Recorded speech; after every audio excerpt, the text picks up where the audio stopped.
How do you do, folks? Joe Donahue here. Welcome to night number 2 of Lincoln Speedway. After Anthony Macri won an exciting race for night number 1, Saturday, the first Saturday of PA Speedweek heads down to Abbottstown. I was not there, so you're watching opening day, actually icebreaker footage.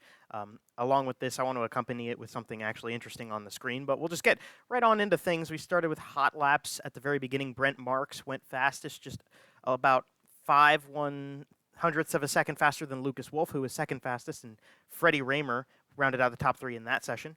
There were 46 cars present, so they separated, I believe that's the right number, they separated them into 2 groups for qualifying. So time trials were in 2 flights, and the first flight was led with the fastest lap being set by Anthony Macri. Chad Trout and Troy Wagaman followed him in the top 3. In flight number 2, another guy who was fast last night, Justin Peck, was the number 1 of the group. Matt Campbell he ran at the very beginning of the group, so he had a better racetrack, but he ended up second at the end of it with Chase Dietz running in third for Flight B. So for heat number 1, they lined up, and it was a pretty easy show up front for Troy Wagaman. He got his heat race win here with TJ Stutz and Dylan Norris following him in the top 3 of that first group. Anthony Macri and Devin Borden making transfer spots with them as well. Heat number 2 was a little more interesting. We had a spin for Eddie Lumbar that brought out a yellow flag with 6 laps left in it. And then we also had Chad Trout with engine problems. Zane Rudisil had problems as well. And all of these yellows brought the field together and kept making a pretty exciting race out of the front end. So it was Jeff Halligan and Lance DeWeese racing each other, and coming to the end of the race, Halligan was able to hold off with plenty of trouble, and honestly, the yellows definitely helped him. Jeff Halligan wins heat race number 2 with Lance DeWeese, Landon Myers, Kyle Moody, and Zach Hampton making the transfers. And Zach Hampton had a really great race with Gerard McIntyre and Danny Dietrich to get into that spot. For heat race number 3, Chase Dietz was on the pole and Alan Crimes to his outside, and Dietz was able to make that position stick. He got a pretty big lead out of the first few laps and was able to capitalize on that big lead and take it all the way to the checkered flag. Brent Marks and Justin Whittall ended up racing for second, and those two had a very interesting mashup of racing with each other, and they ended up coming in second and third. Fourth was Justin Peck, and fifth was the final transfer, Alan Crimes.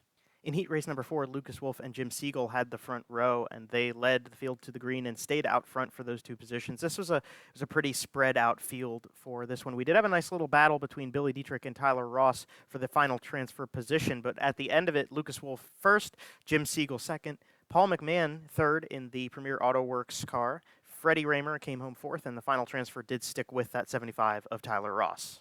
We had to have a C main because we had so many cars, and at the end of it, Robbie Kendall came out on top with Nicky Young coming in with the other transfer out of that group.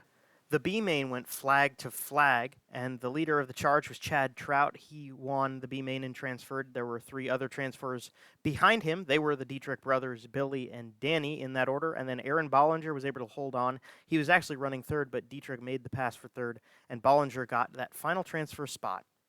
So Anthony Macri and Troy Wagaman had the front row for the feature, and we only got 3 laps in before we had our first yellow flag of the race.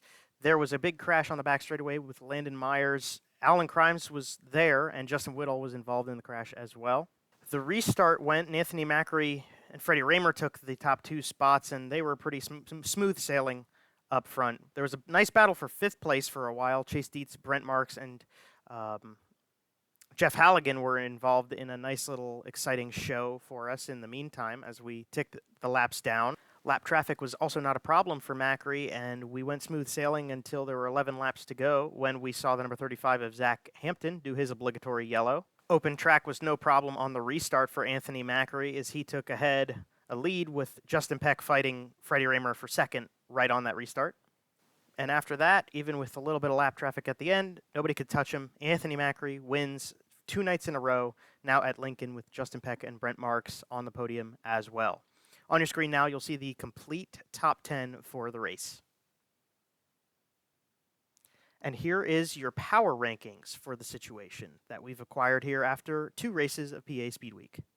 So, closing thoughts on Lincoln. It was a good race. I mean, I thought it was pretty smooth and clean. It was pretty easy to tell who was going to win for a while there. There wasn't really much fight for Anthony Macri tonight, but it was definitely a great show and pretty smooth sailing overall. There were some crashes. Troy Wagaman definitely kept up his game. I was impressed with TJ Stutz staying in the top 10 again as well, so that was also cool. Chase Dietz had a great run. Justin Peck showing he's definitely here to race and here to win for this week, so that's a guy to watch out for to see who can maybe defend against and tackle the fight that is trying to beat Anthony Macri. Tomorrow night is BAPS. I will not be present for that one. We'll see if we have a little help for the show tomorrow night, but who knows? So hopefully, those who can definitely should go out to BAPS and enjoy the show. And in the meantime, I hope you enjoyed listening to the rundown, and we'll look forward to talking about the next one in 2 days at Lincoln.